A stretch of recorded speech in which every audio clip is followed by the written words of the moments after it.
살아있는 사람은 이라는 제목으로 하나님의 말씀의 은혜를 나누고자 합니다. 자, 예수님께서 40일간 광야에서 시험을 받으셨습니다. 그리고 이제 오늘 자기의 고향 나사렛으로 돌아온 거지요. 자, 나사렛에 돌아왔습니다. 그 나사렛에서 돌아와서 갈릴리 지역에 돌아다니시면서 말씀을 선포하셨습니다. 쉽게 말해서 유랑랍비가 되신 것이지요. 랍비. 랍비라는 것은 율법을 가르치는 선생을 랍비라고 얘기합니다. 유랑랍비, 이곳 저곳 다니면서 율법을 가르치는 유랑랍비가 되셔서 갈릴리 지역에 이렇게 돌아다니셨다. 그랬는데 그분에 대한 소문이 사방으로 퍼졌다라고 지금 14절에서 말씀하고 계십니다. 그러다가 이제 그 갈릴리에서, 갈릴리는 우리나라의 이제 경상남북도 아니 한 경상남도 정도 크기라고 보시면 되죠. 그 갈릴리 지역에서 소문이 났는데 돌아다니시다가 드디어 자기 여러 회당에서 가르치시며 무사람에게 칭송을 받으시더라. 그러시다가 이제 자기가 자라나신 곳 나사렛에 이르렀어요. 그래서 안식일에 늘 하시던 대로니까 안식일이면 당연히 습관처럼 가셨다 이런 뜻이겠죠. 자, 늘 하시던 대로 회당에 들어가사 성경을 읽으려고 서심해 이미 이때가 되면 그 대부분이 회당 공동체가 되었죠. 회당. 예루살렘 성전보다는 외래 회당에서 모임을 갖는, 회당은 그 배움의 공동체가 되다 보니까 이곳에서 이제 가르치고 배웠다는 거죠.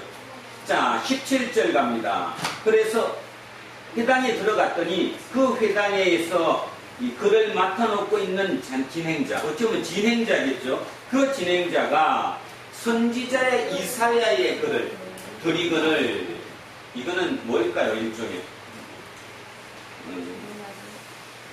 뭐로 되어 있는 거죠?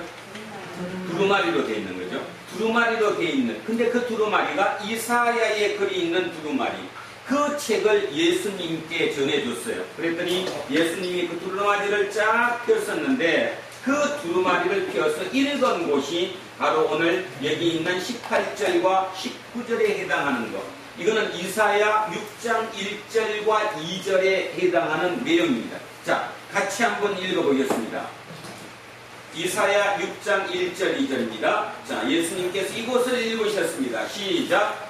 주의 성령이 내게 임하셨으니 이는 가난한 자에게 복음을 전하게 하시려고 내게 기름을 부으시고 나를 보내사 포로된 자에게 자유를, 눈먼 자에게 다시 보게 함을 전파하며 눌린 자를 자유롭게 하고 주의 은혜의 해를 전파하게 하려 하심이라 하였더라. 아멘. 이때로부터 2000년 전 예수님 시대로부터 약 900년 전, 그러니까 정확하게 따지면 주전 한 530년 경입니다. 530년 경에 바벨론 포로로 잡혀갔었던 이스라엘 사람들이 예루살렘으로 복귀를 했어요. 많이 한번 머릿속에 그림을 한번 그려보십시오. 자, 포로로 잡혀갔던, 바벨론의 포로로 잡혀갔던 그들이 되돌아왔다는 것입니다. 예루살렘으로. 그리고 되돌아와서 열심히 희망을 가지고 살았겠죠. 그런데 그 삶이 그렇게 만만하지 않았다는 거예요. 충분히 이해가 갈 만하죠. 예를 들어서 우리가 일본 식민지 시대 때 해방이 됐다고 해서 갑작스럽게 모든 상황이 다 좋아진 게 아니잖아요. 자, 그런 것처럼 너무너무 힘든 상황을 맞았어요. 자, 18절입니다. 그들은 어떤 사람이었냐 하면 가난한 자였어요. 그리고 또 하나는 포로된 자였어요. 그 다음에 눈먼 자였어요. 그 다음에 눌린 자들이었어요. 지금 이런 상태가 530년 어간, 530년 그 어간에, 주전 530년 어간에 예루살렘의 상황이었다라는 거죠. 자, 포로로 잡혀갔다가 드디어 나라가 해방되어 가지고 포로에서 본국으로 귀국을 해서 열심히 살아가는데도 그 삶이 그렇게 만만하지 않은 거예요. 이때 이사야가 나타난 거죠. 그 이사야가 주의 성령이 내게 임하셨으니, 이 말은 뭔가 하면 내가 소명을 받았다는 겁니다. 하나님으로부터 내가 소명을 받았다. 그래서 그 받은 소명이 뭐냐? 가난한 자에게 복음을 전하게 하시려고 내게 기름을 부으시고, 가난한 자에게 복음을 전하는 것, 이게 누구의 소명이었다는 겁니까? 지금 이사야의 소명이었다 그 말입니다. 두 번째, 자, 하나 있습니다. 가난한 자에게 복음을 전하는 게 첫 번째였고, 두 번째는 포로된 자에게 뭐를 준다고요? 자유를. 갇혀있는 사람에게, 감옥에 갇혀있는 사람, 포로가 되는 사람에게 자유를 준다는 것. 이게 두 번째였고요. 세 번째, 눈먼 자에게 다시 보게 한다. 눈을 뜨고 있어도 정확하게 보지 못하는 그들에게 뭔가를 보게 한다. 어떤 뜻일까요? 여러분은 눈 멀었습니까? 안 멀었습니까? 이렇게 질문하면 이제 또 우문이 될 수 있겠죠. 자, 한번 생각해 보십시오. 분명히 내가 눈을 뜨고 있어요. 그리고 분명히 잘못된 걸 봤어요. 그럼에도 불구하고 내가 그 잘못된 것을 지적하거나 경고하지를 못합니다. 그냥 한쪽 눈 감고 그냥 넘어가는 거죠. 그리고 어떻게 생각해요? 좋은 게 좋은 거지. 이런 상황에 처해 있는 겁니다. 지금 우리의 얘기를 하고 있는 거랑 똑같죠. 2500년 전의 얘기나 2500년이 지난 2019년의 대한민국의 우리의 삶의 얘기나 하나도 지금 틀릴 게 없습니다. 눈멀었어요. 이 눈먼 자라는 게 실제로 시각장애를 입는 경우도 있겠지만, 그거보다 더 중요한, 눈이 멀질 않고 보고 있지만 분명히 그게 잘못된 걸 알고 이게 고쳐야 된다는 걸 알더라도 그냥 우리는 눈을 하나 씻건 질건 감고 그냥 피해 가버리고 만다는 것입니다. 왜 그럴까요? 세상이 그렇기 때문인 거죠. 세상의 시스템 자체가 그렇게 되어 있기 때문에 내가 거기서 그렇게 저항하지 못한다, 반발하지 못한다. 이런 사람들, 그런 눈먼 자에게 아니다, 당당하게 말할 수 있는 그런 세상을 한번 만들어 보겠다. 그래서 눈먼 자에게 다시 보게 하는 것. 그 다음에 눌린 자에게 자유. 지금 2019년의 대한민국의 문제는 눌린 자죠. 눌린 자. 엄청나게 침에 눌려 있죠. 그 뭐 침은 한두 개가 아니라 보통 이 눌림을 우리는 스트레스라고 얘기합니다. 엄청난 스트레스 속에 우리는 살아간다. 그런 눌린 자, 이런 자들에게 다 자유롭게 하게 한다. 자, 그러면서 19절, 주의 은혜의 해를 전파하게 하려 합니다.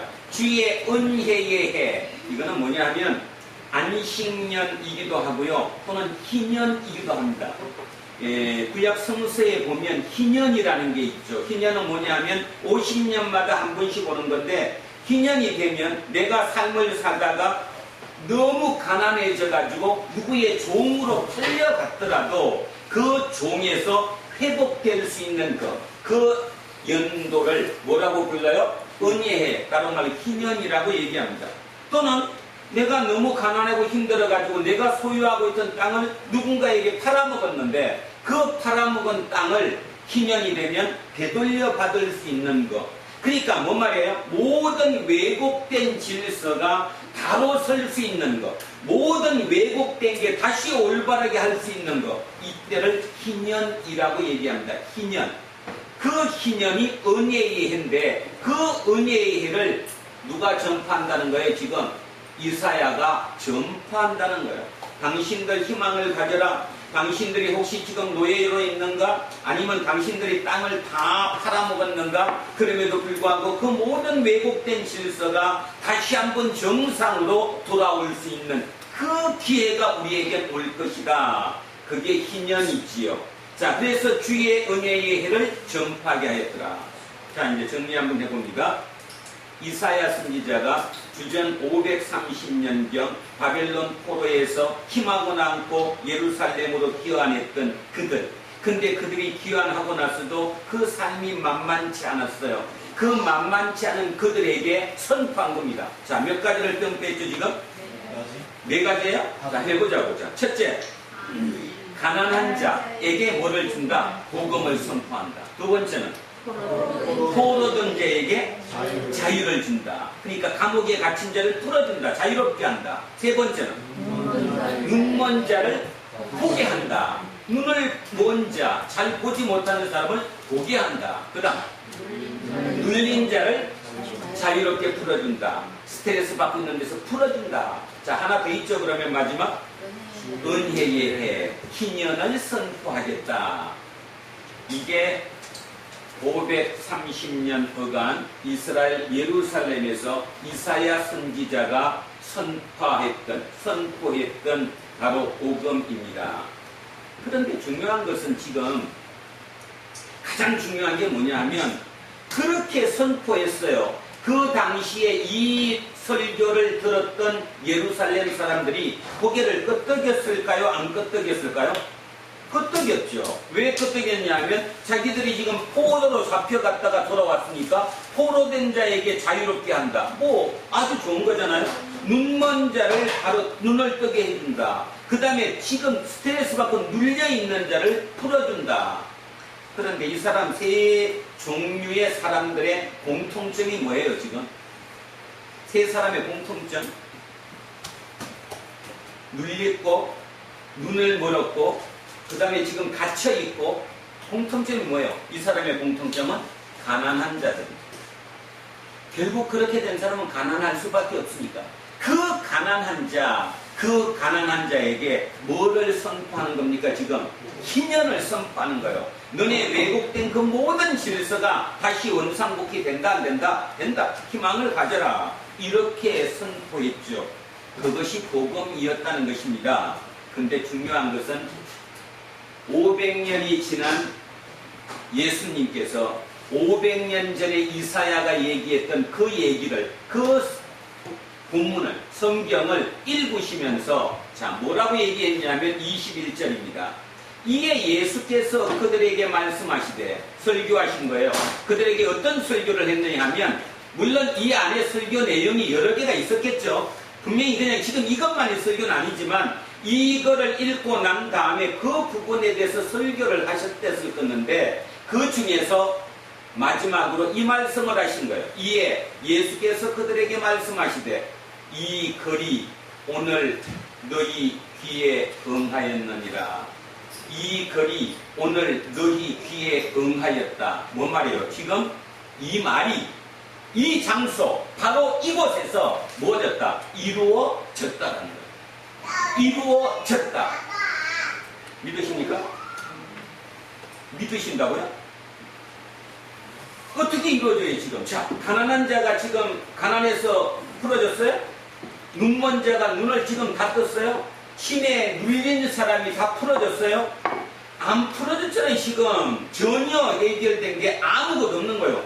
예수님이 이런 회당에서 지금 이런 회당에서 이렇게 선포했는데 뭐가 지금 됐어요? 근데 예수님은 아주 기가 막힌 말씀을 하고 계시는 거예요. 지금 이 자리 이곳에서 이 글이 우리 귀에 응하였다. 쉽게 말해서 이루어졌다라는 거예요. 이게 답이 없는 거죠. 누가 봐도 이루어지질 않았죠. 그러면 예수님이 거짓말 하셨습니까? 예수님이 지금 사이비 종교 지도자입니까? 이 말이 안 되잖아요. 어떻게 이루어졌을까? 그래서 뭐 여러 얘기합니다. 그러다가 저도 참 이걸 어떻게 얘기해야 될까 하다가 한 글을 봤습니다. 인터넷에서 꼬은 글입니다. 출처는 주보 뒤에다가 제가 다 써놨습니다. 한번 읽어보겠습니다. 이루어졌다는 말이 무슨 뜻일까? 자, 주보 뒤에 있어요. 그는 흑인이었고 뉴욕의 브루클린 빈민가에서 태어났다. 그에게는 2명의 형과 1명의 누나 그리고 여동생 1명이 있었다. 아버지의 보잘것없는 월급으로는 도저히 생계가 어려웠다. 그는 가난과 멸시 속에서 어린 시절을 보냈다. 미래에 대해서 그는 아무런 희망도 품을 수 없었다. 일이 없을 때면 그는 낮은 처마 밑에 앉아서 조용히 먼 산 위의 석양을 바라봤다. 조용하고 우울한 모습으로 13살이 된 어느 날 아버지가 갑자기 그에게 낡은 옷 한 벌을 건넸다. 이 옷이 얼마나 할 것 같니? 1달러 정도요? 그는 대답했다. 너는 이 옷을 2달러에 팔 수 있겠니? 아버지는 호기심에 찬 눈으로 그를 바라봤다. 멍청이나 그 돈을 주고 사겠지요? 그는 볼멘 소리로 대답했다. 아버지의 눈빛은 진실하고 간절했다.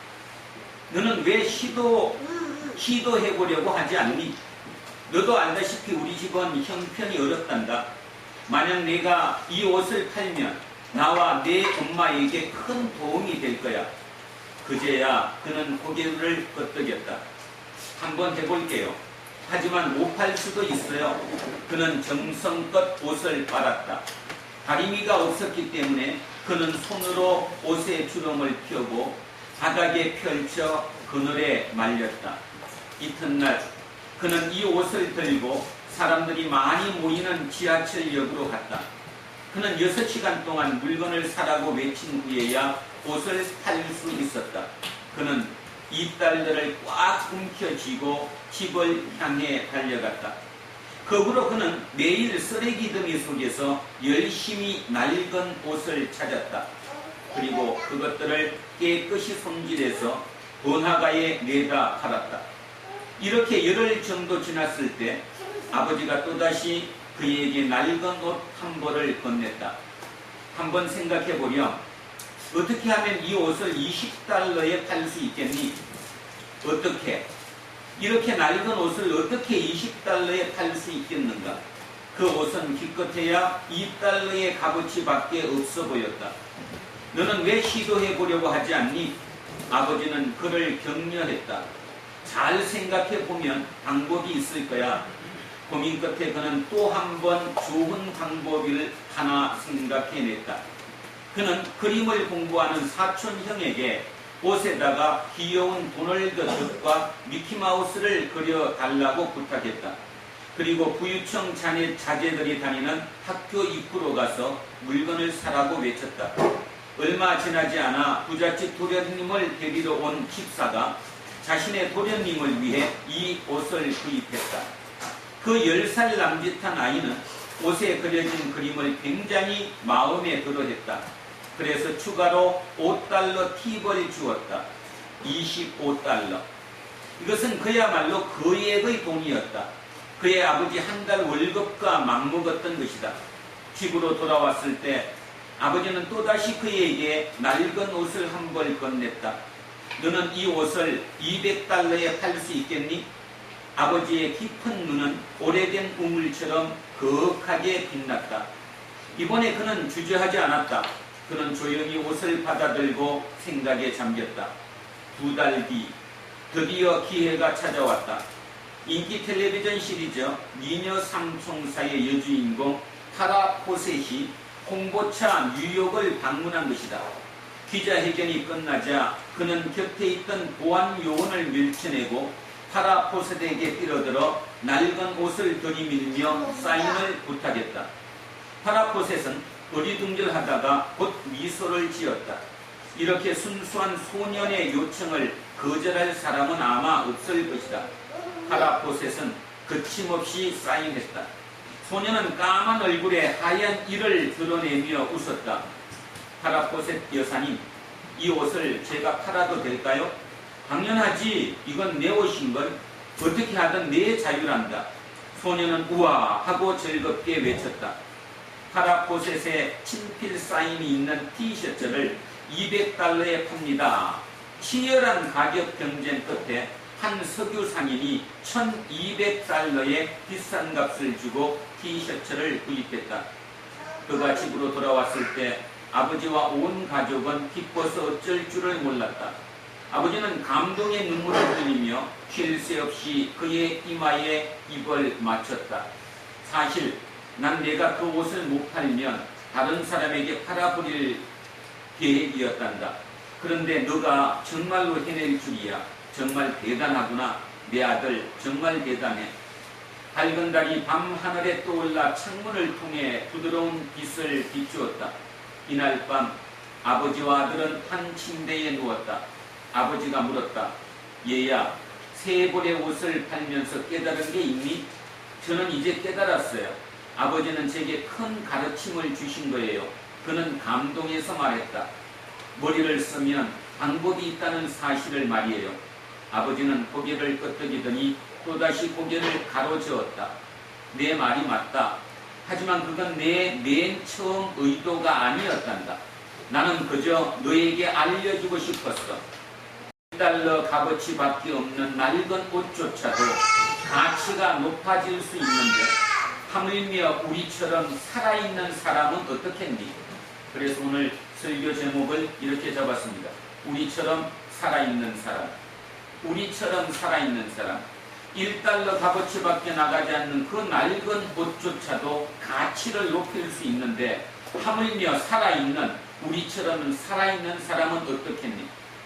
우리가 삶의 믿음을 잃을 이유는 어디에도 없단다.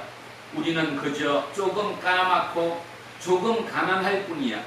하지만 그게 무슨 상관이니? 바로 그 순간 그의 마음속에 찬란한 태양이 떠올라 그의 몸과 눈앞의 세상을 환하게 밝혔다. 낡은 옷조차 가치가 높아질 수 있는데 내가 날 없이 여긴 이유가 없지. 그때부터 그는 열심히 공부하고 운동하며 자신을 단련하기 시작했다. 미래에 대한 희망으로 가득 차서 말이다. 20년 후 그의 이름은 전 세계 구석구석까지 널리 퍼졌다. 그의 이름은 바로 마이클 조던이다. 농구의 황제, 아니 농구의 신 마이클 조던. 어떻습니까? 짧은 글이었지만 한 사람의 실존하고 있는 한 사람의 얘기를 읽어봤습니다. 자, 마이클 조던에게 구원은 무엇이 있었을까요? 가난에서 벗어나는 거죠. 구원 받았습니까? 안 받았습니까? 구원 받았습니다. 어떻게 구원 받았습니까? 하나님이 그에게 돈을 뭉태기로 줬습니까? 그 집에 가난이 갑자기 모든 게 해결되었습니까? 그럼에도 불구하고 그는 어떻게 구원받았습니까? 뭐가 바뀌었기 때문이죠? 뭐가 바뀌었기 때문에 지금 군이 된 거죠? 생각이 바뀐 거죠. 생각이 바뀐 거죠. 그 문제를 해결해 줘서 그것이 구원된 것이 아니라 그 사람의 생각을 바꿔줌으로써 구원받은 거죠. 그렇다면 오늘 이 말도 이해 가시죠? 예수께서 그들에게 말씀하시되 이 글이 오늘 너희 귀에 응하였느니라. 이 이사야의 이 설교가 또 내가 읽었던 이 이사야의 본문에는 이 설교가 오늘 여러분의 생각 속에 여러분의 마음 속에 어떻게 됐다는 거예요? 지금 일어났다라는 거예요. 질문 하나 해볼까요?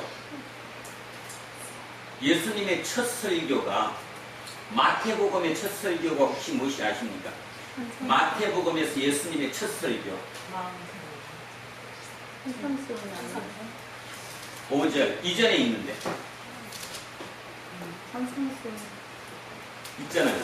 회개하라 천국이 가까이 왔느니라. 이게 첫 설교죠.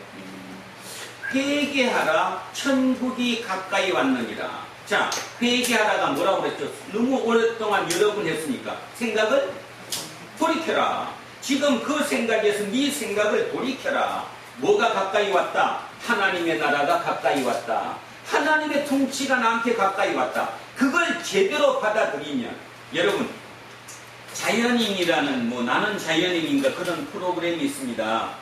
그거를 이렇게 보다가 사람들이 자주 많이 그죠? 특히 남자들은 그 인기가 굉장히 그 프로가 인기가 좋다고 그러는데 자주 보거든요.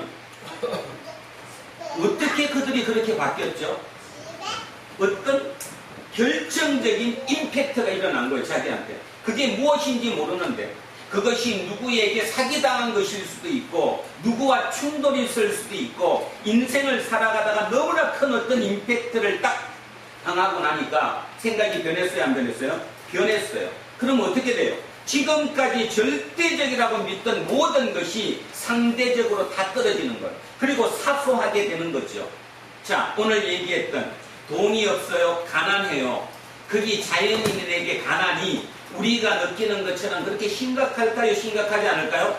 심각하지 않아요. 그냥 그분은 그냥 불 뜯어먹고 살아오면 되니까 우리처럼 그렇게 심각하지 않죠. 왜 그러냐는 겁니다. 왜? 똑같은데. 그 사람도 사람이고 나도 사람인데 왜 똑같이 그거를 인식하지 못하느냐는 거죠.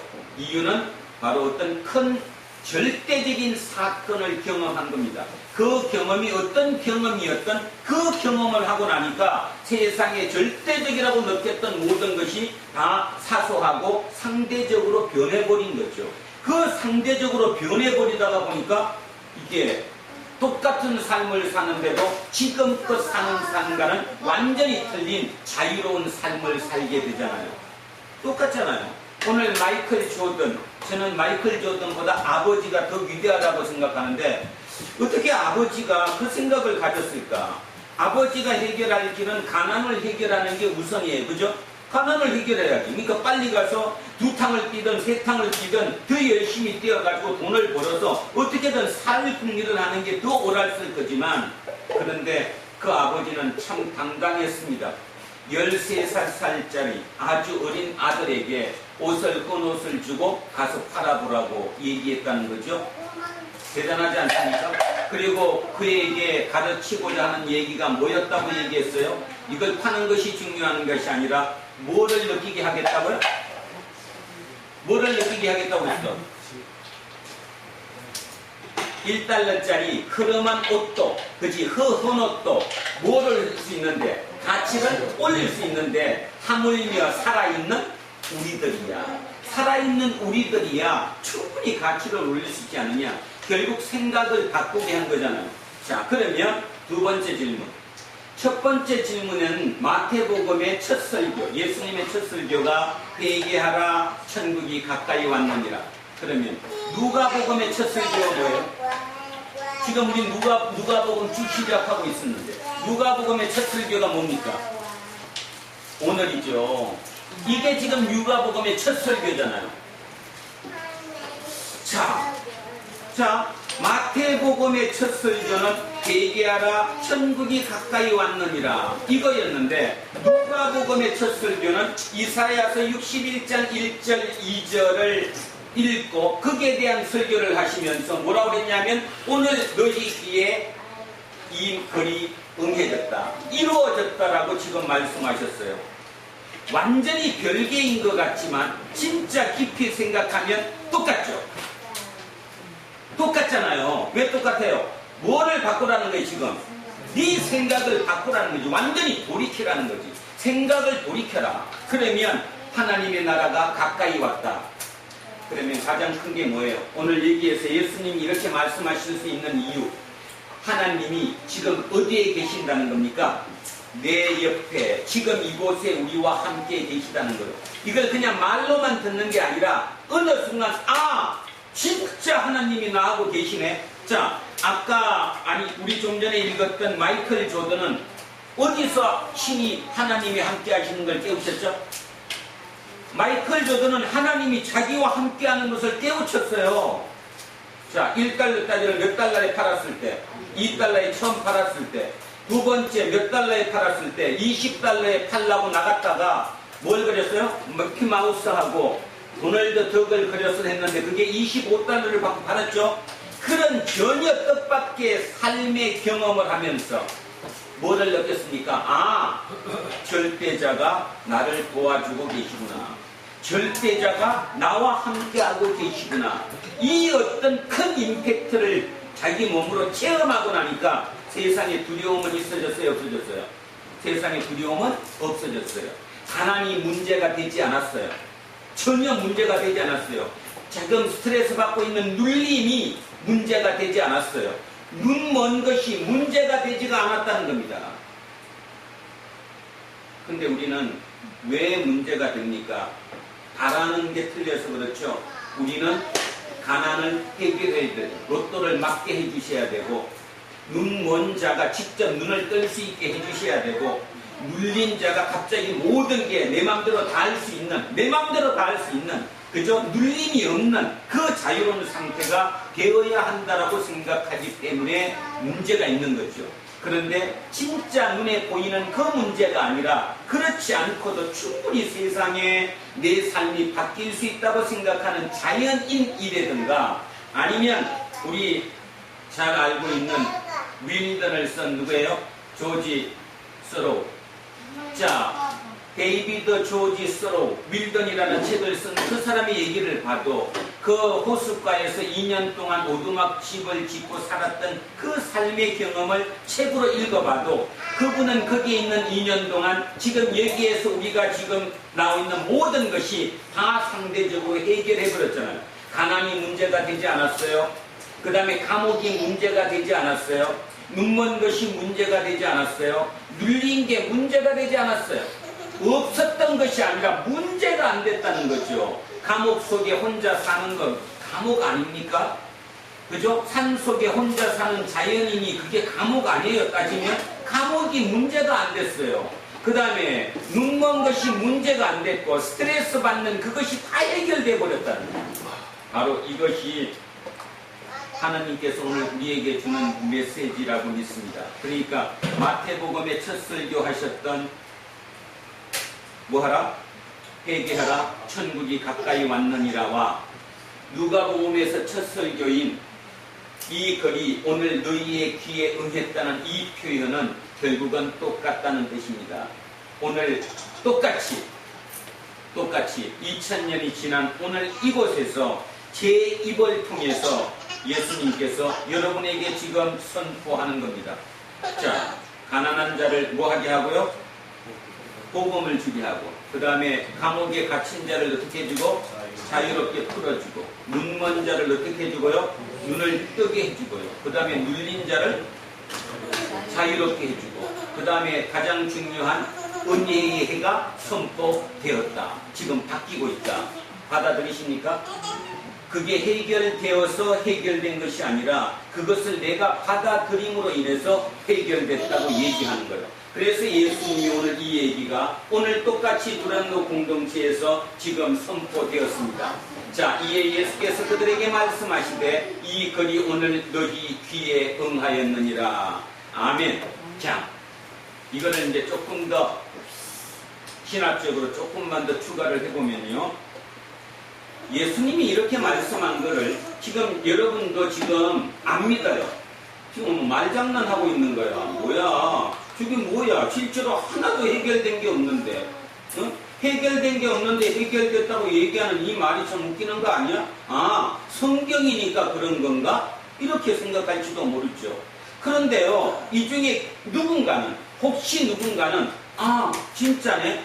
진짜 주님이 나와 함께 계셔서 주님의 눈으로 세상을 보니까 지금까지 내가 못 봤던 걸 볼 수 있었었고 지금까지 가난이 그렇게 문제가 되지 않네. 내 스트레스가 그렇게 중요한 것이 아니네. 사소한 것이네. 이렇게 되는 사람이면 구원을 받은 거고 만약에 그렇지 못하는 사람들은 끝없이 연장되는 거죠.